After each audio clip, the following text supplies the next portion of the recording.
Centre আজকের কৃতি ছাত্রছাত্রীদের সম্বর্ধনা সভা আয়োজন হলো।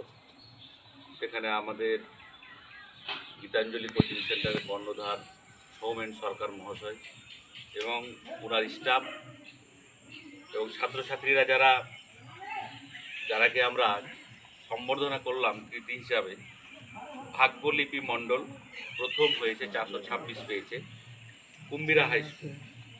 পুষ্প মণ্ডল 411 পেয়েছে, কুম্বিরা হাই স্কুল।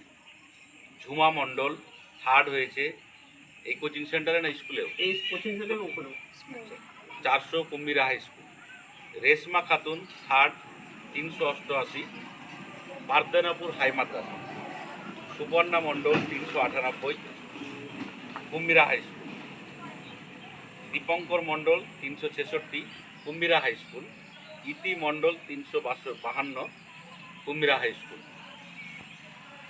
এই ছেলেমেয়েরা যেই রেজাল্ট করেছে আমাদের গীতাঞ্জলি কোচিং সেন্টার, এবং এখানে খুব ভালো শিক্ষক শিক্ষিকা, তারা পড়ানো নয়, শুধু সব দিক থেকে পড়ানো হয়, মানে ছাত্র তৈরি করা হয় এখানে।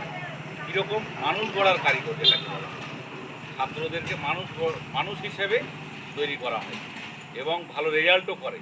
এই গীতাঞ্জলি কোচিং সেন্টার 2020 সালে তৈরি হয়েছে এবং এই কোচিং সেন্টার আরও পথ এগিয়ে যাবে এবং তারা খুব ভালোভাবে প্রচেষ্টা রেখেছে এবং আমি খুবই আনন্দিত এবং গর্বিত যে এই এলাকায় খুব ভালো মানের একটা কোচিং সেন্টার তৈরি হয়েছে। কতক্ষণ হয়েছে?